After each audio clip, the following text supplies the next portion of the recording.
We've seen a guy be at an all-pro level. He got traded yesterday. Wow. At a position you would think that the Texans would need. D-Bud has a question for you, Rap. Yeah, I know it's free agent frenzy right now. We've had huge trades, DK Metcalf, CJ, GJ, but Laramie Tunsil, we rarely see great quarterbacks, great pass rushers, and great left tackles available. Any insight onto why the Texans moved on from Laramie at this point?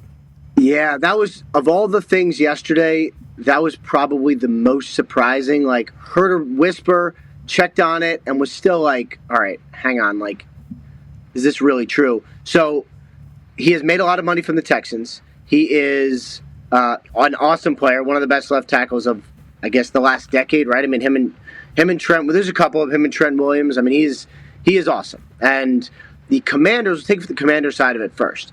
They were in on a bunch of tackles. They were in on Ronnie Stanley. They were in on Dan Moore.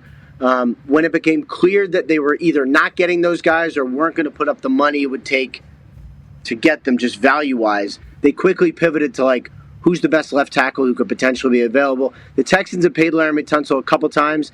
He is getting up in age. He is still awesome.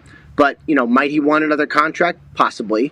And I think if you're the Texans paying third or fourth contracts, whatever it is, like, even at a premium position, even for an offensive line that struggled, it's a lot.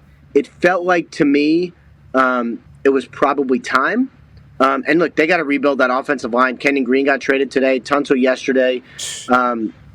They've got some work to do, but they've got draft picks. They've got a little bit of money, and I think that's priority number one now for the Texans. I'll tell you what. Did everybody know Laramie Tunsil was available? Yeah, they kind of, I don't want to say shopped, because it's not like they were like, shopping is more like we're trying to get rid of him. If not, we'll cut him. They talked to some teams who are in the tackle market, and some of those teams opted for younger or cheaper versions.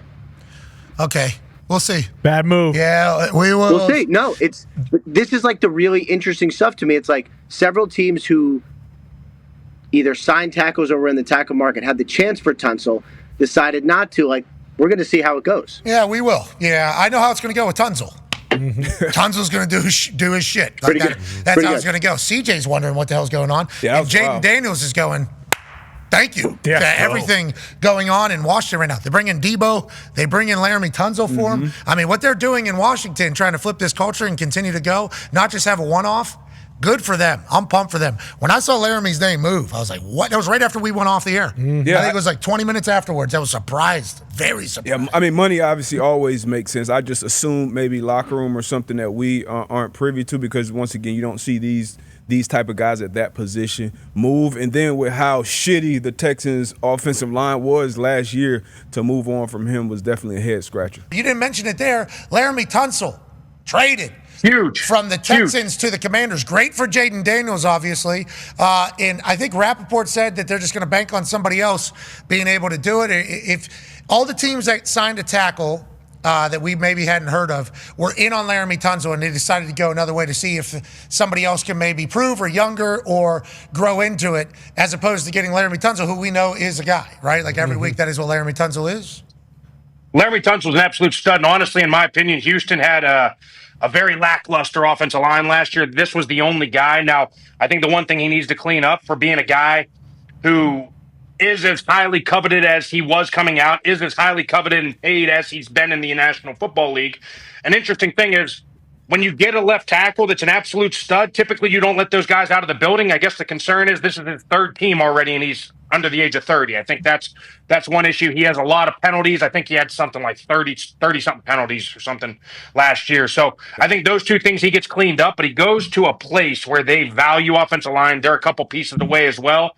Now you go in with, obviously, one of the best young quarterbacks in the National Football League. They make a move, go get Debo Samuel. This is an exciting team to watch. They lost their right guard last year with an ACL, but I think they might be able to move a tackle, Coleman, who was playing left tackle last year, into one of the guards.